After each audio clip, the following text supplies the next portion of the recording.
भारत की खूबसूरती को देखने के लिए पूरा विश्व राजस्थान की ओर देखता है, राजस्थान की संस्कृति की ओर देखता है, यहाँ की विरासत की ओर देखता है। जयपुर के भागती हुई धड़कनों के बीच एक चौखट ऐसी है, एक मंदिर ऐसा है जहाँ समय भी ठहर के आराम करता है, सोचता है। हम इस समय ताड़केश्वर महादेव मंदिर के प्रांगण में हैं और हमारे साथ इस मंदिर के जो महंत हैं अमित जी, वो जुड़े हुए हैं। ये जो मंदिर है बहुत पुराना है, क्या इसकी महिमा है? श्री ताड़केश्वर नाथ की जय। श्री ताड़केश्वर महादेव का मंदिर जयपुर का सबसे प्राचीन मंदिर है। प्राचीन काल में यहाँ शमशान हुआ करते थे। शमशान के बीच में ताड़ के वृक्षों का झुंड उठता। उन ताड़ के वृक्षों के झुंड से भगवान भोलेनाथ स्वयं प्रकट हुए हैं। जो हम सुनते आए हैं हमारे बुजुर्गों से कि प्राचीन समय में यहाँ पे शमशान के अंदर ताड़ के वृक्ष थे और गाय अपने आप आपके दूध दिया करती थी। जब ग्वाली ने देखा भाई गाय का दूध कहाँ जाता है, तो एक बार उसका पीछा किया तो देखा गाय अपने आप ही स्वतः ही वहाँ दूध दे रही है। इस स्थान को खोद के देखा तो यहाँ भोलेनाथ प्रकट हुए। भोलेनाथ का शिवलिंग निकला, इसलिए इनका नाम ताड़केश्वर महादेव रखा गया। चार पहर की पूजा का बड़ा महत्व है। यहाँ लोग दूर दूर से आते हैं, जयपुर से तो आते हैं, जयपुर से बाहर से भी यहाँ लोग श्रद्धालु आते हैं। तो क्या महत्व है चार पहर की पूजा का? चार पहर की पूजा का जो महत्व है वो इसमें जो पौराणिक कथा है वो एक शिकारी की कथा है। प्राचीन समय में एक शिकारी था जो जंगल में शिकार करने गया था। शिकार करते करते उसको रात हो गई। रात के समय में वो जंगली जानवरों से बचने के लिए एक वृक्ष के ऊपर जाके बैठ गया। वो वृक्ष बिलपत्र का पेड़ था, विल वृक्ष था। वो शिकार की इंतजार में वो वहाँ बैठा रहा। जब जैसे प्रथम पहर चालू हुआ 6 से 9 के बीच में, उसने अटखेलिया करता रहा, पत्तों से अटखेलिया करता रहा वो, और फिर एक पत्ता तोड़ के नीचे फेंक दिया। नीचे जो उसको मालूम नहीं था नीचे शिवलिंग है, पेड़ के नीचे शिवलिंग था। तो एक पत्ता वो अपने आप ही शिवलिंग के ऊपर जाके चढ़ गया अर्पण। ऐसे ही इसने पहले पैर में किया, दूसरे पैर में भी उसने वही बिलपत्र तोड़ के नीचे फेंका दिया। उसको मालूम नहीं नीचे शिवलिंग है, वो छते ही अपने आप शिव जी की पूजा हो रही है। ये चौथे पैर में भी, तीसरे में भी किया। चौथे प्रहर में जो ब्रह्म मुहूर्त होता है, जब उसने वो बिलपत्र तोड़ के भगवान शंकर के ऊपर फेंके तो भगवान भोलेनाथ प्रसन्न होके उसको दर्शन दिए। वो प्रसन्न बोले भोलेनाथ आप कैसे दर्शन दे दिए? मैंने तो आपकी पूजा की नहीं। बोले बेटा आपको पता नहीं, आपने छोटे ही अनजाने रूप में मेरे ऊपर चार पहर में 4 बिलपत्र चढ़ाए। उससे आपकी सेवा से मैं प्रसन्न होकर, इस जंगल में मेरी सेवा करने वाला कोई नहीं था, इससे मैं प्रसन्न होकर आपको वर देता हूँ। वो शिकारी ने वो शिकार करना छोड़ दिया और भगवान भोलेनाथ की भक्ति में लीन हो गए। जब से ये चार पहर की पूजा का विधान निरंतर चलता आ रहा है। ताड़केश्वर महादेव के प्रांगण में मैं इस समय खड़ी हुई हूँ। कुछ भक्त भी हमारे साथ मौजूद हैं, लेकिन इससे पहले हम योगिता शर्मा की ओर चलेंगे। ये यहाँ के जो महंत हैं भवानी सिंह महाराज, भवानी शंकर महाराज, उनकी बेटियाँ हैं और चूँकि नई पीढ़ी है तो नई आँख से यहाँ के इतिहास को बता पाएंगी। अभी बाबा बता रहे थे आपके कि बहुत सदियों पुराना है, खूब सारे लोग अलग अलग तरह से मान्यताएं मांगने के लिए आते हैं। जयपुर जब बसा नहीं था तब की कहानियां बता रहे थे। आप नहीं हैं, अब आपके कंधे पर जिम्मेदारी है। वो कह भी रहे थे कि हम पीढ़ियों दर पीढ़ियों इस कार्य को देते हैं दूसरी पीढ़ी को।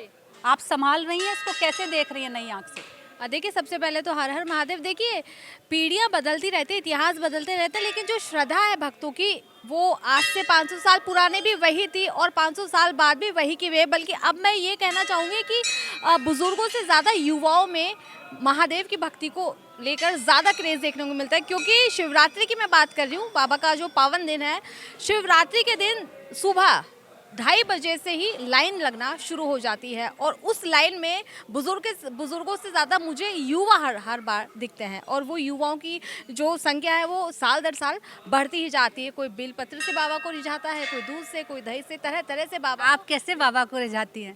क्योंकि महिलाओं के लिए ये बोला जाता है कि अगर आप एक बेलपत्र भी मेरी माँ भी बोलती है कि आप एक बेलपत्र भी चढ़ा दोगी, एक लोटा भी चढ़ा दोगी तो अच्छा वर मिलता है। आप कैसे देखती हैं इसको? आप तो मंदिर संभालती हैं पूरा। बिल्कुल, मैं बाबा को ना तो बेलपत्र पत्ते चढ़ाती हूँ, ना दूध और ना किसी तरह की कोई सामग्री चढ़ाती हूँ। मैं बाबा को पूरा अपने आप को दंडवत कर देती हूँ और अर्पित कर देती हूँ कि बाबा जब तू ही मुझे संभाल, तेरे सिवा कुछ भी नहीं है। सबकी देखिए अलग अलग मान्यता है बाबा को रिझाने की। कोई किस तरह से बाबा को रिझाता है, कोई किस तरह से रिझाता है, कोई भजनों से बाबा को रिझाता है, कोई उनके आगे नृत्य करके बाबा को रिझाता है। तो सब अपने अपने तरीके से बाबा को रिझाते हैं। और मैं ये भी कह दूँ आपको कि बाबा हर भक्त की इच्छा पूरी तरह से पूरी करते हैं। ये योगिता थी। योगिता कह रही थी कि मैं तो पूर्णतः समर्पित हो चुकी हूँ बाबा को।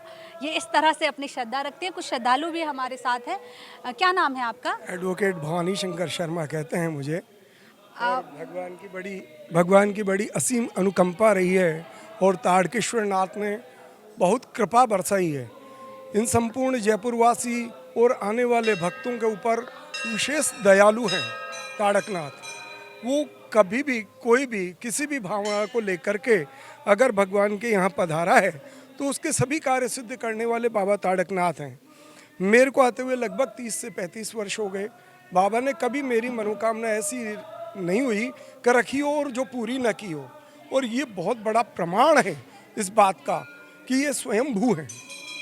स्वयंभू हमारे यहाँ पर जयपुर में 3 ही शिवालय हैं और तीनों शिवालय में जाने पे उसका ऐसा विलक्षण परिणाम मिलता है कि व्यक्ति के सभी कार्य सिद्ध होते हैं।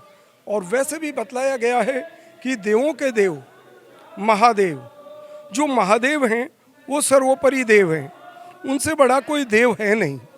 तो जो देव है नहीं, भगवान की कृपा से उन देवों महादेवों के चरणों में आने के पश्चात किसी देव की आराधना रही नहीं जाती। और ऐसा विलक्षण पर्व जब आ रहा है शिवरात्रि का, तो शिवरात्रि का चतुर्थ पहर की पूजा का विशेष महत्व है हमारे यहाँ पर। चतुर्थ पहर में तीनों, जैसे कि हमारे यहाँ बतलाया गया है, 4 ही धाम हैं। क्या?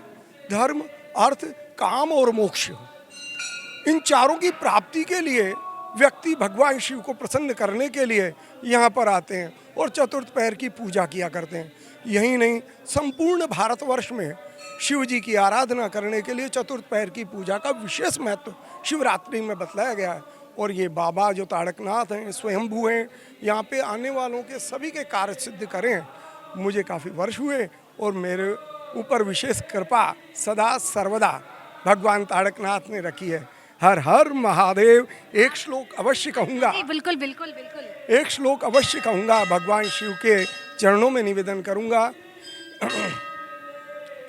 वंदे देवमापतिं सुरगुरुं वंदे जगत कारणं वंदे पन्नगभूषणं मृगधरं वंदे पशूनां पतिं वंदे सूर्य शशांक वह्निनयनं वंदे मुकुंद प्रियं वंदे भक्त जनाश्रयं च वरदं वंदे शिवम शंकरम।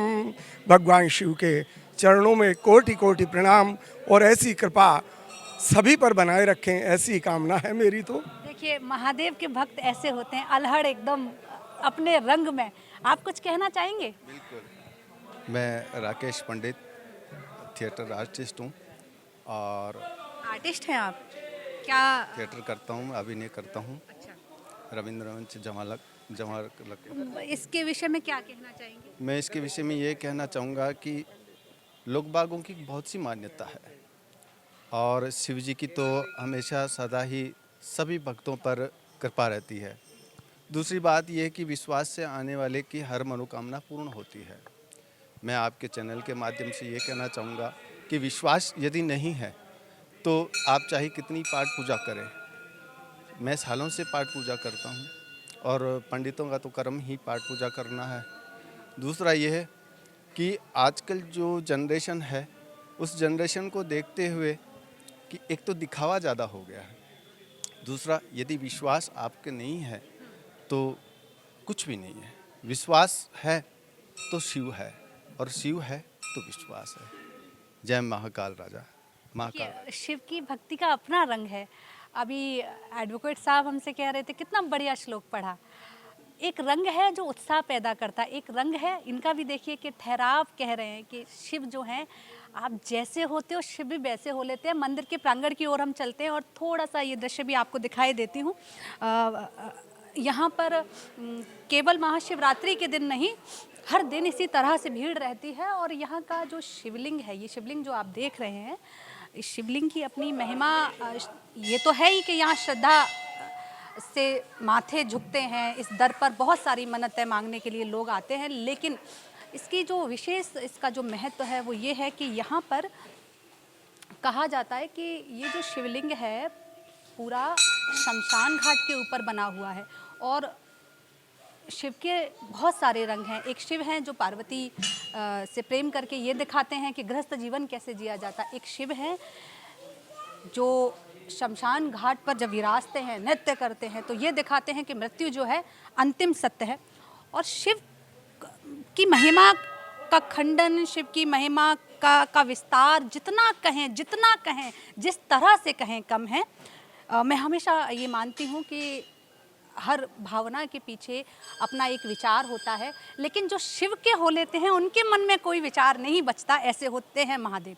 न्यूज़ इंडिया के साथ सपना शर्मा, जयपुर।